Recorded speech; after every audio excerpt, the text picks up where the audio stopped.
세월호 특별법 시행령이 오늘 국무회의를 통과했습니다. 특조위 무력화 가능성이 해소되지 않았는데 정부가 귀를 닫고 강행에 나선 겁니다. 문제 법안이 시행되기까지 박근혜 대통령의 재가만 남았습니다.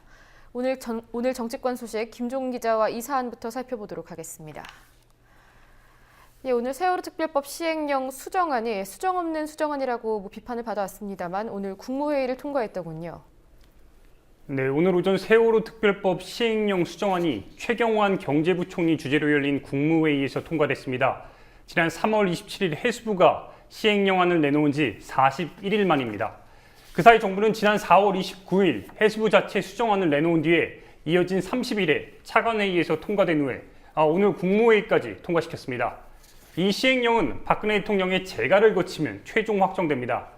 그러나 지난해 11월 19일 진통 끝에 여야 합의로 제정된 세월호 특별법과는 거리가 멀어서 유가족과 특조위의 거센 반발이 계속될 전망입니다.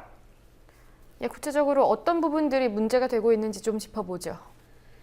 네, 해수부가 지난달 29일에 발표한 시행령 수정안과 큰 변화가 전혀 없다는 게 논란의 주된 이유입니다.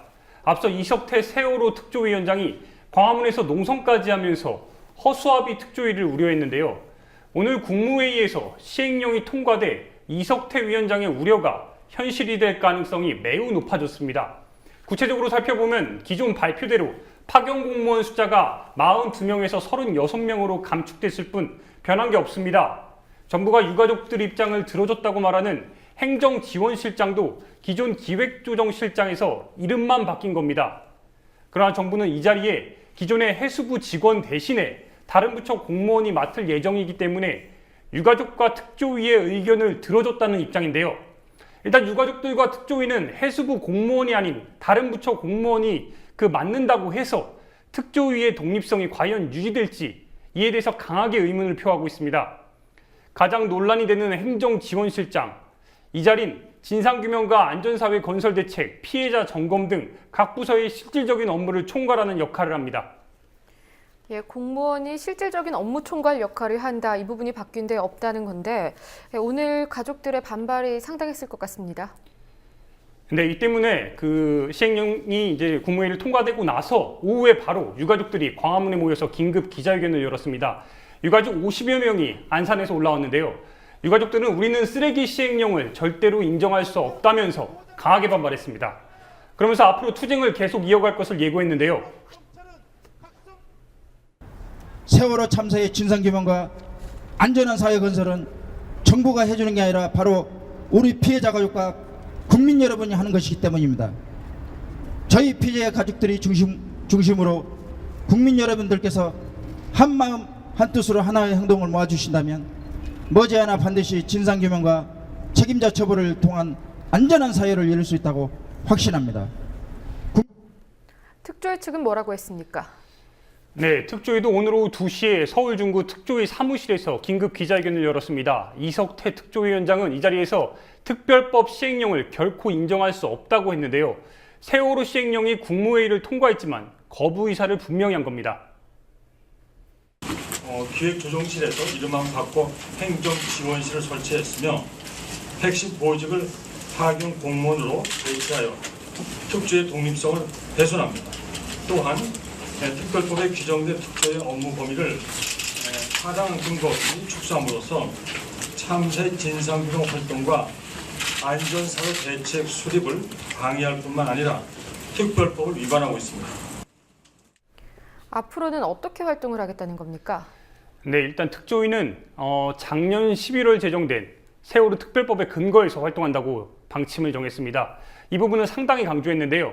정부 시행령이 일방적으로 하달됐지만 특조위는 여야 합의로 만들어진 세월호 특별법에 근거해서 이렇게 활동해야 함을 강조한 겁니다. 시행령이 형식적으로나마 제정되었다고 하여서 상위법은 특별법을 어길 수는 없는 일입니다. 특조위는 특별법에 충실한 시행령을 제정할 것이며 특별법에 근거한 각종 활동을 전개해 나가겠습니다.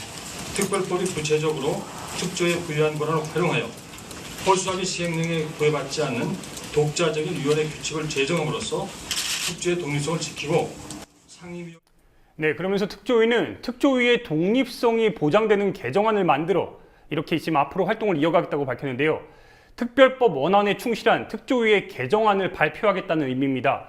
정부의 시행령에 따를 수 없음을 분명히 한 건데 일단 지켜봐야 될 것 같습니다. 한편 가족들은 오후에 세월호 추모 집회 간 경찰의 CCTV 불법 사용에 대해 구은수 서울지방경찰청장을 검찰에 고소했습니다.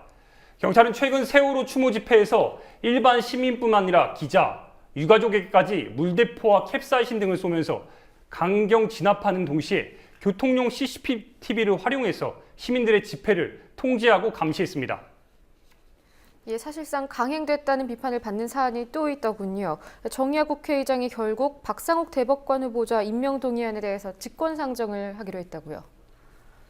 네, 야당의 반발 속에서 결국 박상욱 대법관 후보자에 대한 인준안이 단독 처리됐습니다.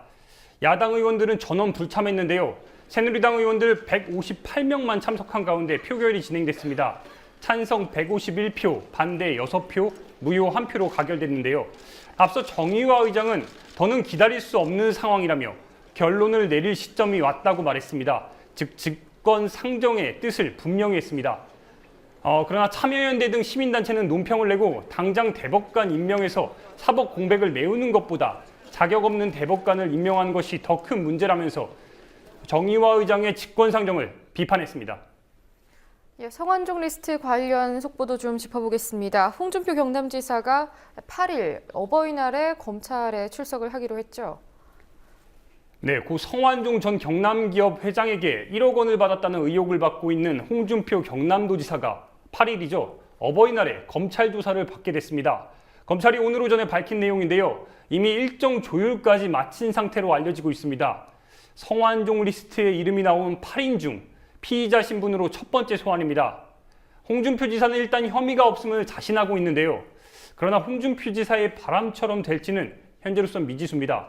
앞서 보도했듯 홍준표 지사는 팩감이란 용어까지 써가면서 자신이 표적 수사를 당하고 있다고 말했습니다.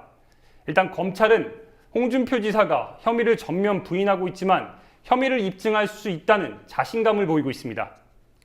예, 아무래도 검사 출신인 만큼 여러 여지를 남기는 발언을 많이 하고 있는데 어쨌든 본질적인 부분이 빨리 밝혀지길 바랍니다. 수고하셨습니다.